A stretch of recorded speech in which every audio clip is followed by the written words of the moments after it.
नमस्कार दोस्तों, उम्मीद करता हूँ आप सभी स्वस्थ होंगे। तो दोस्तों, पिछली वीडियो में हमने सेल के 2 अंग पढ़ लिए थे, तो अब अपने नई वीडियो शुरू करते हैं। तो इसके अंदर सबसे पहले अपने कौन सा अंग पढ़ेंगे? सबसे पहले पढ़ते हैं अपने साइटोप्लाज्म। साइटोप्लाज्म या कोशिका द्रव्य। सबसे पहले अपने बात करते हैं, सबसे बाहरी जो परत होती है वो सेल मेम्ब्रेन कहलाती है या कोशिका झिल्ली कहलाती है। उसके बाद साइटोप्लाज्म जिसके बारे में अपने पढ़ रहे हैं, कोशिका द्रव्य। जो बीच का पार्ट होता है ना, जो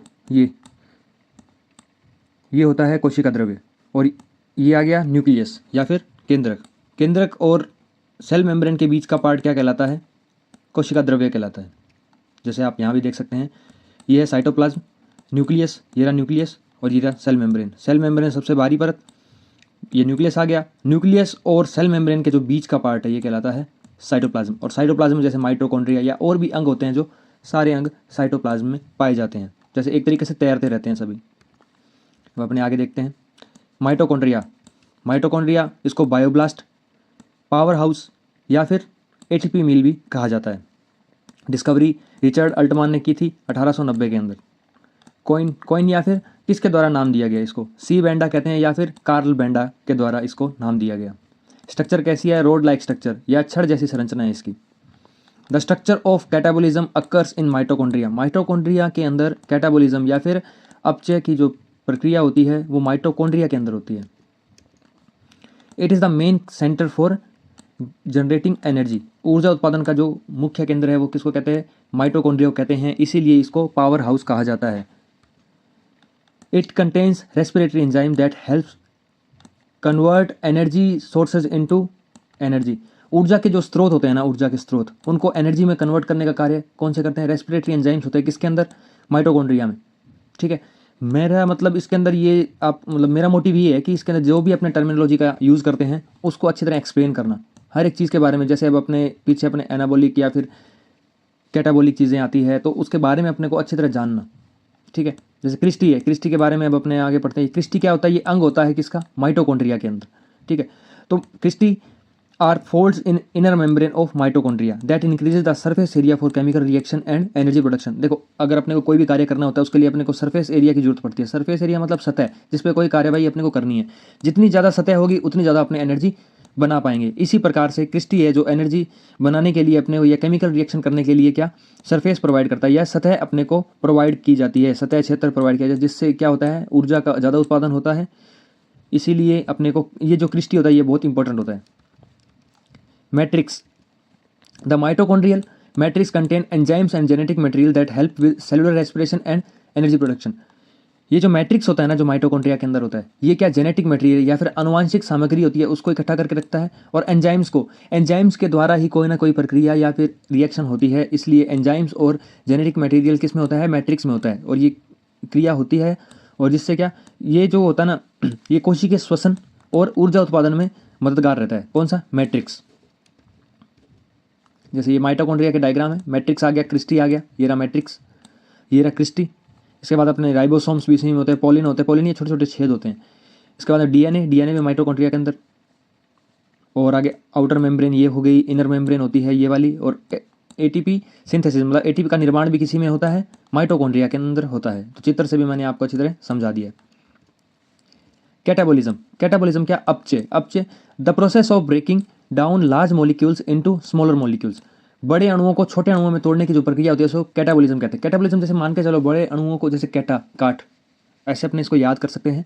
catabolism breaks down large molecules like protein, lipids, carbohydrate into smaller molecules like amino acid, fatty acids and monosaccharides. ठीक है, इस प्रकार से जैसे ये प्रोटीन होता है, अपचय मतलब तोड़ना, टूटना।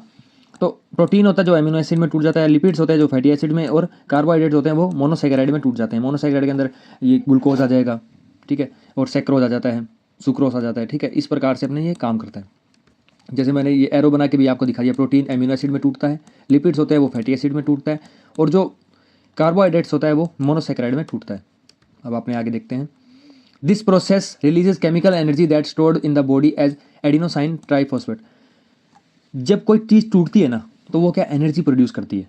ठीक है, इसी प्रकार जब बड़े अणुओं को जब तोड़ा जाता है, किसमें? माइटोकॉन्ड्रिया के अंदर। कौन सी? कैटाबॉलिक प्रोसेस होती है। जब बड़े अणुओं को तोड़ा जाता है तो एटीपी के रूप में क्या एनर्जी जो बनी रहती है ना, जो संग्रहित रहती है, उसको निकाला जाता है। इस प्रक्रिया से रासायनिक ऊर्जा निकलती है जिसे एडोसाइन ट्राइफॉस्फेट एटीपी के रूप में संग्रहित किया जाता है। एनर्जी, जो एनर्जी निकलती है ना, जब कोई चीज़ रिलीज़ होगी, मतलब जो कोई अगर प्रोसेस होती है उसके अंदर क्या होता है, जैसे ये कण टूटेंगे तो एनर्जी रिलीज होती है, उसको संग्रहित करने का काम करता है mitochondria. Body uses the energy for various function including building और एनाबॉलिक प्रोसेस। अब देखो कैटाबॉलिक का उल्टा क्या, एनाबॉलिक होता है। तो इसके अंदर ये देखो, बिल्डिंग, या तो जो अपनी एनर्जी आई है उसको या तो बिल्डिंग में या फिर कोई चीज़ बनाने के अंदर, जैसे कोई भी टिश्यूज रिपेयर वगैरह ये करने होते हैं तो या बनाने में, या एनाबॉलिक प्रोसेस। एनाबॉलिक प्रोसेस क्या होता है मैं अभी आपको अभी समझाता हूँ।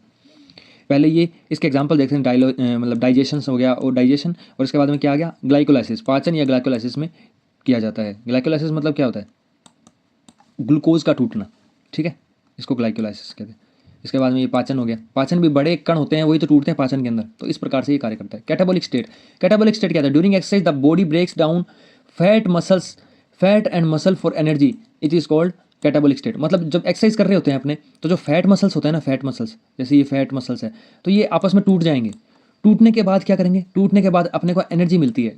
जो फैट हो गया या मसल्स होते हैं ना, वो जब टूट के एनर्जी अपने को देते हैं तो उस अवस्था को क्या कहते हैं, कैटाबॉलिक स्टेट कहते हैं। जैसे कैटाबॉलिक स्टेट, कैटाबॉलिक तो यही होता है ना कि बड़े अणुओं को छोटे अणुओं में टूटना। तो इस प्रकार से जब फैट या फिर मसल टूटेगा और अपने को एनर्जी प्रोवाइड करेगा तो उसको क्या कहते हैं, कैटाबॉलिक स्टेट कहते हैं।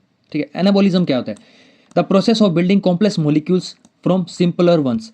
मतलब सरल अणुओं से जटिल अणु बनाने की जो प्रक्रिया होती है उसको क्या कहते हैं, एनाबॉलिज्म कहते हैं। एनाबॉलिज्म, ठीक है। कैटाबॉलिज्म का ये उल्टा है। कैटाबॉलिज्म क्या होता है, बड़े अणु छोटे टूटते हैं और एनर्जी अपने को मिलती है, लेकिन इसके अंदर एनर्जी लगानी पड़ती है। किसमें, एनाबॉलिज्म में। अब देखो आप आगे क्या है, ऑल्सो नोन एज बायोसिंथेसिस, जैव संश्लेषण के नाम से भी जाना जाता है, क्योंकि नए जीव की उत्पत्ति हो रही है। एक तरीके से नई जीव की उत्पत्ति, मान लो चाहे एनर्जी सोर्स अपना बन रहा है, ठीक है, क्योंकि छोटे छोटे अणुओं से बड़ी चीज़ कोई बन रही है, तो इसीलिए इसको बायोसिंथेसिस भी कहा जाता है। नेक्स्ट अपने देखते हैं, anabolic builds complex molecules like DNA और RNA from simple smaller units. DNA और आरएनए छोटे छोटे कणों से बनता है, ठीक है। इस प्रकार से ये अपने आगे देखते हैं। अब छोटी इकाइयों से डीएनए और आरएनए जैसे जटिल अणुओं का निर्माण करता है। Anabolism builds body tissue and growing new sales. Anabolism से क्या होता है, बॉडी टिश्यू, नए नए बॉडी टिश्यूज बनते हैं और साथ में क्या होता है, नए सेल्स का निर्माण होता है। इसी प्रकार उत्तक टिश्यूज को कहते हैं और नई कोशिकाएं सेल्स को कहते हैं। Glycolysis, glycolysis the process which glucose is broken down to produce energy. Glucose का टूटना एनर्जी प्रोवाइड करने के लिए, इसको क्या कहते हैं, ग्लाइकोलाइसिस कहते हैं। आगे देखते हैं एनाबॉलिक, ये देख लो आप, एनर्जी और स्मॉलर मॉलिक्यूल्स मिलकर क्या लार्जर मॉलिक्यूल्स बना रहे हैं, तो एनाबॉलिक है। एनर्जी का यूज होता है इसके अंदर, एनाबॉलिक के अंदर। लार्जर मॉलिक्यूल्स जब टूटेंगे तब वो एनर्जी रिलीज करेंगे और साथ में छोटे छोटे मॉलिक्यूल्स में टूट जाते हैं। तो इस प्रकार से ये दोनों चीज़ें कार्य करती है। तो ये आपने अच्छी तरह देख लिया। अब अपने आगे देखते हैं गोल्जी बॉडीज़। गोल्जी बॉडीज़ क्या है, या गोल्जी का है, डिस्कवरी कब की गई थी, न्यूरोलॉजिस्ट कैमिलो गोल्जी ने इसकी खोज की थी 1895 या 1895 के अंदर। कॉइन बाय मतलब द्वारा, किसके द्वारा इसको नाम दिया गया, इटालियन साइंटिस्ट कौन, कैमिलो गोल्जी के द्वारा इसका नाम दिया गया। इन्हीं के नाम पर इनका गोल्जी बॉडी नाम पड़ा है। It works to control the protein and other substances produce in the cells. यह कोशिका में बनने वाले प्रोटीन और अन्य पदार्थों को नियंत्रित करने का काम करता है। किसको, प्रोटीन और जो अन्य पदार्थ होता है उनको कंट्रोल करने का काम क्या करता है, ये गोल्जी बॉडी या गोल्जी का एक करता है, ठीक है। सेल के अंदर जो भी चीज़ें प्रोड्यूस हो रही है उनका नियंत्रण करेगा। It also perform the function of synthesis of क्या, कार्बोहाइड्रेट्स। कार्बोहाइड्रेट का जो संश्लेषण, मतलब कार्बोहाइड्रेट को बनाने की जो प्रक्रिया है ना, उसका कौन काम करता है, ये गोल्जी का इसका काम करता है। Containing a set of glycolization glycosylation enzymes that attach various sugar monomers या फिर carbohydrate to protein as the protein move through the apparatus. ये क्या करता है, जब प्रोटीन जब गुजर रहा होता है, जब एपरेटस या फिर इस गोल्जी बॉडी से गुजर रहा होता है, तो ये शर्करा या छोटे छोटे ये जो कार्बोहाइड्रेट्स को इसके साथ जोड़ देता है।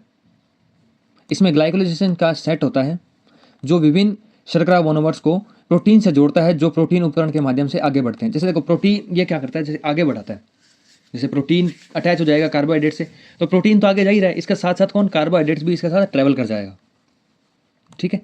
आगे अपने देखते हैं इसमें, ये गोल्जी बॉडी है उसका क्या है, ये पूरा चित्र है, इस प्रकार से ये दिखता है, ठीक है। Lysosome an organelle in the cytoplasm of eukaryotic cell contain degradative enzyme enclose in membrane. अब एक चीज़ बताऊं, जो अपने सारी बात अब अपने फिजिकल एजुकेशन पढ़ रहे हैं तो इसके अंदर सारी बात अपने किसकी करेंगे, एनिमल सेल की बात करेंगे, प्लांट सेल की बात नहीं करेंगे, क्योंकि अपने कोई दूसरे कंपटीशन के नहीं पढ़ रहे, अपने नॉलेज के लिए पढ़ रहे हैं और साथ में फिजिकल एजुकेशन से रिलेटेड पढ़ रहे हैं। तो फिजिकल एजुकेशन के अपने एनिमल्स या फिर जंतुओं की बात होती है, तो इसीलिए अपने सिर्फ और सिर्फ यूकैरियोटिक सेल्स के बारे में बात करेंगे। यूकैरियोटिक सेल कोशिकाओं के साइटोप्लाज्म में, अब देखो सारे अंग होते हैं ना जो साइटोप्लाज्म के अंदर ही रहते हैं, साइटोप्लाज्म के अंदर, जैसे ये है तो इसके अंदर ही रहेंगे सारे साइटोप्लाज्म में, एक जिसमें एक झिल्ली में बंद अब अपघटनकारी एंजाइम होते हैं। अपघटनकारी मतलब जो किसी चीज़ को ख़त्म कर देते हैं, ठीक है, जो चीज़ नुकसान पहुंचा रही है उसको ख़त्म कर जाएंगे, ठीक है। तो इसी का काम यही होता है, जो अपने को नुकसान पहुंचाता है या जो अपने को मतलब आगे तकलीफ दे सकता है उस चीज़ को ये ख़त्म करता है। कौन? लाइसोसोम, ठीक है। लाइसोसोम इज एसिडिक, एसिडिक मतलब ये अम्लीय प्रकृति के होते हैं, अम्लीय प्रकृति के होते हैं, ठीक है। They are dyed dark due to acidic nature, मतलब एसिडिटी है ना इनके अंदर, इसके कारण इनका रंग क्या गहरा होता है, गहरा रंग होता है इनका, ठीक है। Structure like small bags containing digestive enzymes, पाचक एंजाइमों से युक्त छोटे बैग जैसी संरचना होती है। पाचक एंजाइम इसके अंदर होते हैं, क्योंकि कोई भी अगर इनको लगा कि भाई जो नुकसान पहुंचा सकता है उसको ये पचा देते हैं। It called digestive bag of the cell because it digest protein, fats and nuclear plasma of the cell. इसे कोशिका का पाचन थैला भी कहा जाता है, क्योंकि यह कोशिका के प्रोटीन, वसा और न्यूक्लियर प्लाज्म को पचाता है। It also works to protect the cell from bacteria, it also works to protect the cell from the bacteria. ये बैक्टीरिया से अपने सेल को प्रोटेक्शन करने का भी काम करता है, बैक्टीरिया से बचाने का भी काम करता है अपने। लाइसोसोम ऐसी होती है इसकी रचना, ठीक है। जैसे ये मेम्ब्रेन है लास्ट वाली, और इसके अंदर एंजाइम्स होते हैं और प्रोटीन्स होते हैं जो क्या करते हैं, अपने जो भी नुकसान पहुंचाने वाले, जो भी अगर बाहर से कोई आक्रमणकारी आ रहा है तो वो जो अब अंदर घुस चुका है लेकिन वो अपने अगर कोशिका को नुकसान पहुंचा रहा है तो उसको सही करने या फिर उसको भगाने या उसको मारने का कार्य क्या कौन करता है? लाइसोसोम। इसीलिए इसको क्या कहते हैं? कोशिका का आत्मघाती थैला भी कहा जाता है।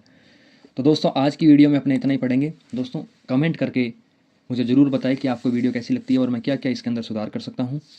और दोस्तों आपके जो भी सपोर्ट है वो मेरे लिए बहुत मायने रखता है, ऐसे ही सपोर्ट बनाए रखें। और टेलीग्राम का चैनल है वो, उसका लिंक मैं फर्स्ट कमेंट में दे दूँगा आपको, तो उसको ज्वाइन कर लीजिए।